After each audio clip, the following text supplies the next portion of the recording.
Ever notice how history books seem a little lopsided? We hear about kings, emperors, and male generals, but what about the queens, the commanders, the women who led armies and ruled nations with just as much fire and strategy? For centuries, the stories of incredible women warriors have been pushed to the margins, whispered as myths, or erased entirely. But these women were real, their impact was monumental, and today, we're pulling back the curtain to reveal the hidden rebellions that shaped our world. Get ready to meet the warrior women history tried to forget. Let's start our journey in 1st century Vietnam, a land under the thumb of the oppressive Han Chinese occupation. This is where we find two sisters, Trung Trac and Trung Nhi. They weren't just ordinary women.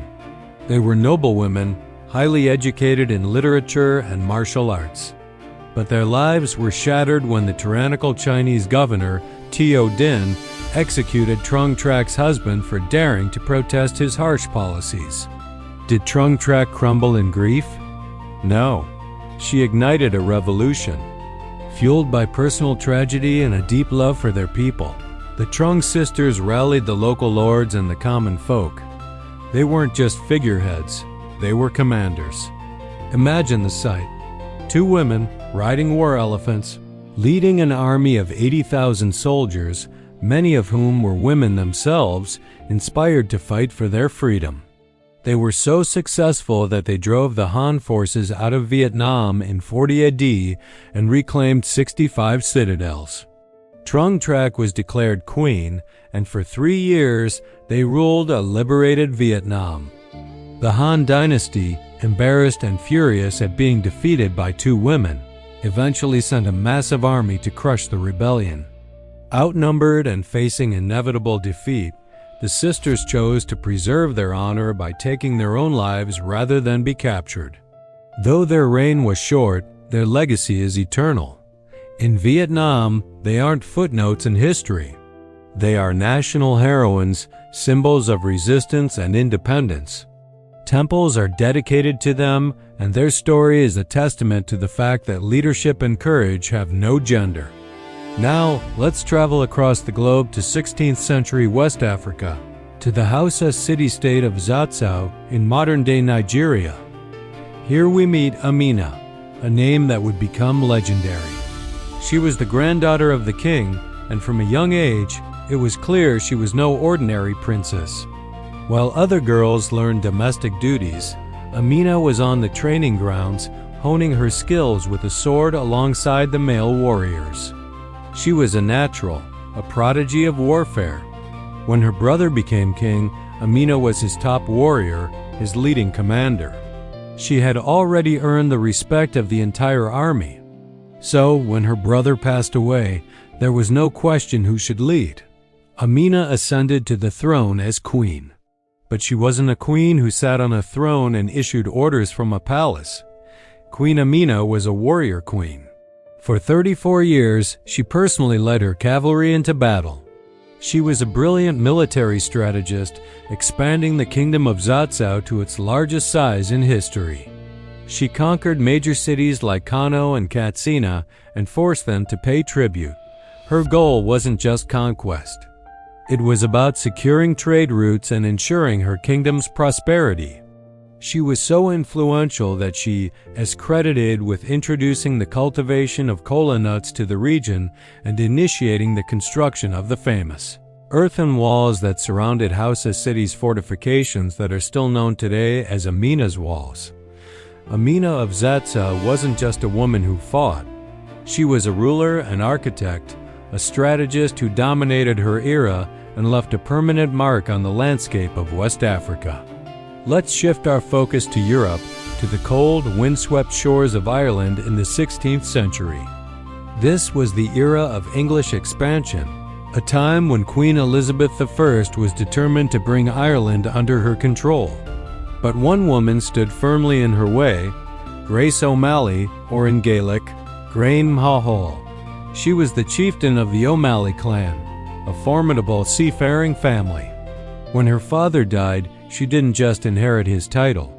She inherited his fleet and his fierce independence.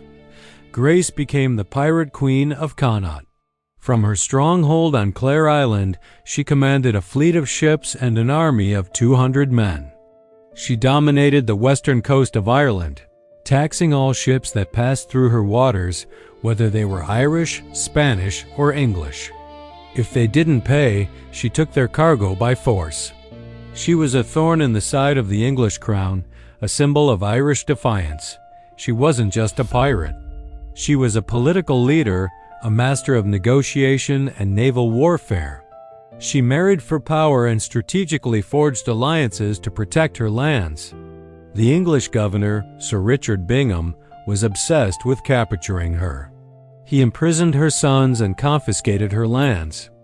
In a move of incredible audacity, Grace O'Malley sailed to England in 1593 to negotiate directly with Queen Elizabeth I. Imagine that scene. Two powerful queens, one the ruler of a vast empire, the other a defiant Irish chieftain, meeting face to face. Grace refused to bow, stating she was a queen in her own right. Speaking in Latin, they brokered a deal. Grace would stop supporting Irish rebels, and Elizabeth would have Bingham release her sons and return her property. Grace O'Malley lived into her 70s, a master of her own destiny, a woman who commanded fleets and negotiated with monarchs, forever remembered as Ireland's indomitable pirate queen. Our next story takes us to the vast plains of Central Asia, where a nomadic warrior culture thrived. In the 6th century BC, the Persian Empire, led by Cyrus the Great, was the world's superpower, swallowing kingdom after kingdom. But when Cyrus set his sights on the Massagetæ, a confederation of tribes living east of the Caspian Sea, he met his match in their queen, Tomyris. Cyrus, known for his cunning, first tried to conquer the Massagetæ through marriage, proposing to Queen Tomyris. She saw right through his ploy, understanding it was an attempt to take her kingdom, not her hand. She rejected him flatly. Insulted and determined, Cyrus then invaded her lands. He set a trap, leaving a camp filled with wine and food unguarded. A Massagetæ detachment, led by Tomyris's own son Spargapizes, found the camp, indulged in the unfamiliar wine, and were easily captured. Devastated and enraged, Spargapizes took his own life in captivity. Tomyris was heartbroken, but her grief hardened into a cold, deadly resolve. She sent a message to Cyrus, vowing to give him his fill of blood. She then led her entire army in a fierce head-on battle against the Persians. The ancient historian Herodotus described it as one of the most violent battles of antiquity. The Massagetæ, under Tomyris's command, overwhelmed the mighty Persian army. Cyrus the Great, the seemingly invincible conqueror, was killed. True to her word, Tomyris found his body, had his head severed, and plunged it into a bag filled with human blood, declaring, "I warned you I would quench your thirst for blood, and so I shall." Queen Tomyris not only defended her people's freedom, but also brought down one of the most powerful rulers in history, a stark reminder that underestimating a woman warrior could be a fatal mistake. Finally, we journey to 17th century Angola, a region torn apart by the Portuguese slave trade. In the kingdom of Ndongo, a brilliant diplomat and strategist emerged named Nzinga Mbandi. When her brother was king, Nzinga was sent to negotiate a peace treaty with the Portuguese governor in Luanda. In a now famous encounter, the governor tried to humiliate her by offering no chair, expecting her to sit on the floor. Unfazed, Nzinga signaled to one of her servants, who knelt on all fours, becoming a human chair for her. She then negotiated as an equal, a moment that perfectly captured her unshakable dignity and sharp political mind. When her brother died, Nzinga became queen. For the next 4 decades, she waged a relentless war of resistance against the Portuguese and their attempts to enslave her people. She was a master of guerrilla warfare, forming alliances with neighboring kingdoms and even the Dutch. She often led her troops into battle herself well into her 60s. She established a new kingdom at Matamba as a safe haven for runaway slaves and other Angolans resisting Portuguese rule. Queen Zinga was more than a warrior.